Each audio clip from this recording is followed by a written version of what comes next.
à quel moment, par exemple, vous avez cette inspiration ou cette idée de devenir prêtre? Alors, c'est venu très tôt dans ma vie, hein.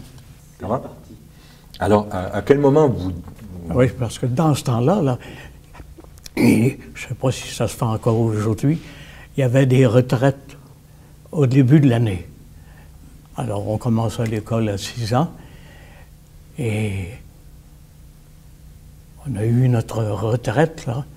Puis j'ai été impressionné très fortement par le fait qu'un homme parlait à des petits bons hommes, mais des hommes aussi, hein, et en les influençant.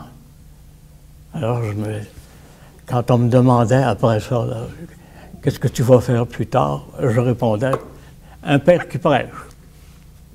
Alors, on me posait des questions, oui, les pères qui prêchent, il y en a toutes les sortes. Il y a les Oblats, il y a les Rédemptoristes, il y a les Dominicains, il y a les Franciscains, les Jésuites. Et alors, dans ma petite tête, c'est probablement une inspiration providentielle.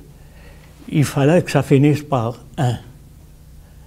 Alors, ça me garantissait contre l'influence d'un cousin de mon père qui était jésuite, puis qui essayait de nous influencer en un certain sens. Alors, il fallait que ça finisse par un, et puis, et un bon jour,